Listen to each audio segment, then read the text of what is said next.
que ce soit polygamie ou monogamie, c'est la même chose. C'est la même chose. Je parle en tant que femme. Donnez de valeur à ces femmes qui vous ont donné vie. Donnez de valeur.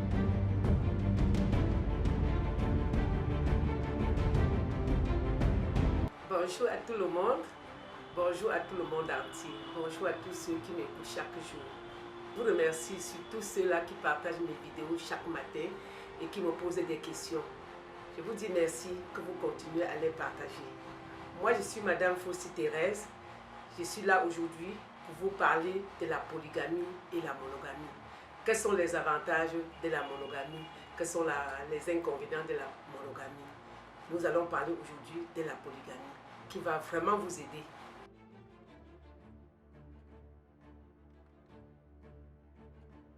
D'après mon expérience, polygamie ou monogamie, c'est la même chose. Ça ne change rien. C'est le cœur de l'homme qui est important. Ce n'est pas le papier qui fait le mariage. L'acte de mariage, ce n'est pas le mariage. Le mariage, c'est d'abord dans le cœur. Parce que si toi, tu pars en mariage pour le papier, ça ne va servir à rien. Ne vous déchirez pas pour l'acte monogamie ou polygamie. L'homme peut te signer la monogamie, mais il te pourrit la vie toute la vie. L'homme peut te signer la monogamie, il te torture toute la vie. Mais il y a les femmes que l'homme les a signé la polygamie. Je vous assure, ces femmes sont heureuses dans la polygamie. Chacun est de son côté, elle est heureuse. L'autre est de l'autre, elle est heureuse dans la polygamie. Il y a des hommes aussi qui ont fait la polygamie. Ils ont dit la vérité à leur première femme. Ils disent, comme tu vois là, je vais signer la polygamie parce que je t'aime. Et toi, la femme, tu acceptes. Tu entres dans ton foyer, tu restes calmement. Parfois, il se retrouve à ne plus épouser une autre femme. Parfois, il épouse, mais ce n'est pas pour te nuire. Les hommes qui épousent les deuxièmes femmes, pour nuire, c'est 80%, c'est les monogames. Aucun homme polygame ne peut épouser une deuxième femme pour nuire sa première femme. Mais les monogames épousent une femme pour nuire la première femme. Et lorsqu'il s'engage pour aller dehors, il te traite de tous les noms. Il te traite de tous les noms. Pourquoi? Parce qu'il a échoué. Il a échoué puisqu'il t'a épousé monogamie, pas parce qu'il t'aimait, peut-être parce qu'il aimait l'argent de ton père, peut-être l'argent de ta mère, peut-être toi-même tu étais une fille qui avait des talents et qu'il a vu ce talent en toi, il a signé la monogamie sous réserve d'aller dehors avoir 2-3 femmes. Ça ne t'a servi à rien. Il va construire les immeubles donnés dehors à ces femmes, mais toi tu n'as rien, tu n'as que le papier. Tu fais quoi avec le papier? Le papier c'est vraiment pour des paresseux. Le papier c'est pour des paresseux. Tu ne peux pas être une femme ou un homme qui travaille, qui a de l'argent, qui va assumer le mariage.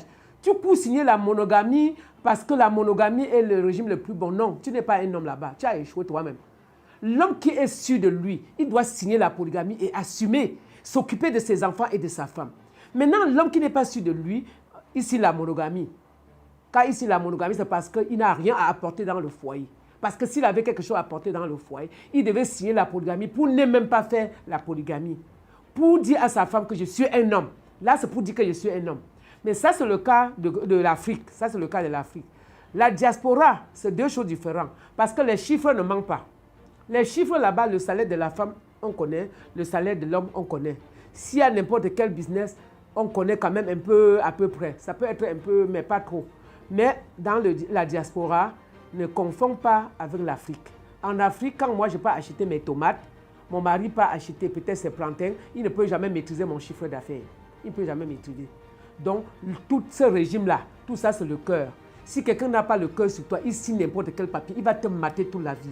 Je m'adresse surtout à la femme. Faites très attention. Avant de dire que mon mari a signé la monogamie parce qu'il m'aime beaucoup, la monogamie n'est pas synonyme de l'aimer. Au contraire, tous ceux que je rencontre dans ma vie, comme hommes qui ont signé la monogamie, ils regrettent toujours. Quand je rencontre la femme qui a signé la monogamie, elle regrette toujours. Et les enfants souffrent. Les enfants n'ont pas de vie. Les enfants sont parfois abandonnés parce que l'enfant est perdu. Papa ne fait que parler de monogamie. Maman est là, elle est aigrie, elle ne sait plus sur quel pied danser. Donc, je réponds à votre question pour vous dire que ce soit polygamie ou monogamie, c'est la même chose. C'est la même chose. Mais je choisis en tant que femme la polygamie parce que c'est un homme qui t'a dit la vérité. Il ne faut pas que les gens pensent toujours que signer la monogamie à une femme, c'est déjà sa ration. C'est déjà sa santé. C'est déjà la santé de sa mère. C'est déjà l'école des enfants. Non, ce n'est pas ça. Pour vous les hommes qui m'écoutent, s'il vous plaît, lorsque vous prenez une femme, vous signez la monogamie, donnez la ration. Payez la pension de vos enfants. Si la mère de la femme est malade, demandez l'ordonnance, vous achetez aussi. Si c'est l'enfant qui est malade, dis à ta femme qu'avance-toi à l'hôpital avec l'enfant. Même comme elle a l'argent, trouve-la à l'hôpital, tu demandes que l'ordonnance est combien. Si tu dis que c'était 50 000, sors pour toi 20 000, même 10 000 tu donnes. Ne vous comportez plus comme ça. Ça ne vous ressemble pas. Parce que vous avez perdu de valeur. Vous avez perdu les valeurs, les hommes. Parce que vous pensez toujours que si la femme a l'argent, il va. S'il a l'argent, non. Ne faites plus ça. De Dieu, c'est la mère de vos enfants. La mère de vos enfants, c'est vous. C'est vous-même. Toi, tu fais partie de ces enfants. Elle ne peut pas préparer sans te donner. Pourquoi tu refuses de donner l'argent qu'elle prépare pour que tout le monde mange? Quand tu refuses la ration à la maison, tu as détruit toute une famille. Ça veut dire que tu n'aimes pas ta femme, tu n'aimes pas tes enfants, tu n'aimes pas sa mère qui est à la maison, tu n'aimes pas ta mère qui est à la maison, tu ne t'aimes pas toi-même. Maintenant, tu pars en roue le soir, tu manges bien le poisson ou n'importe quoi, tu rentres avec un jus que tu abuses car il y a le reste. Tu viens te coucher dans la chambre, tu fermes la porte pour que les enfants ne voient pas. Pourquoi vous faites ça, les hommes? Pourquoi? Pour toi qui n'as pas encore commencé, pardon, ne le faites pas. Pour toi qui le fais déjà, change. Change. Parce que ce que tu fais à ta première femme, tu vas aller faire la même chose chez la deuxième femme. Parce qu'après 5 ans, ou ta copine, après 5 ans, quand tu en as marre d'elle, tu vas la faire la même chose avec ses enfants. Toi qui n'as pas commencé, s'il te plaît, je répète, change. Toi qui n'as pas commencé, ne faites plus. Toi qui le fais déjà, ne le faites plus. Change. Tu n'as rien à perdre. Donner la ration chez toi, c'est une richesse pour un homme. Quand un homme donne la ration, il marche en route, il se vante. Quand un homme a rationné, il se vante. Quand un homme a payé l'école des enfants, il est fier de parler. Mais quand un homme n'a rien fait, partout il passe le sabotage. Tu pars dans la famille de la femme raconter, la famille des hommes raconter, dans des réunions raconter, ça t'apporte quoi? Tu as échoué. Et quand on échoue, on bavarde, on dit tout ce qui n'est pas important. Ce qu'on t'attend à la maison, là, c'est la ration. La pension des enfants, le dialogue. Et c'est le père qui doit mettre le dialogue à table. C'est le père qui dit à madame, assois-toi, il appelle les enfants.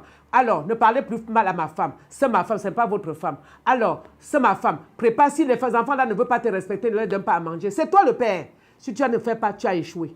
Tu ne rationnes pas pour la femme. Ce n'est pas un fonds de commerce.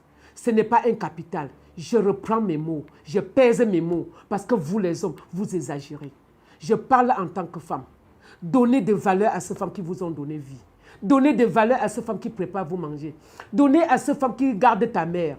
Donnez à ces femmes qui gardent ta belle-mère. Parce que tu ne peux pas garder ta mère. Tu ne peux pas garder la mère de la femme. Tu ne peux pas garder la maladie de la femme, mais la femme garde ta maladie. Oh, mes hommes, mes frères, changez. Changez, je vous en prie, changez. Un seul mot, changez. Merci.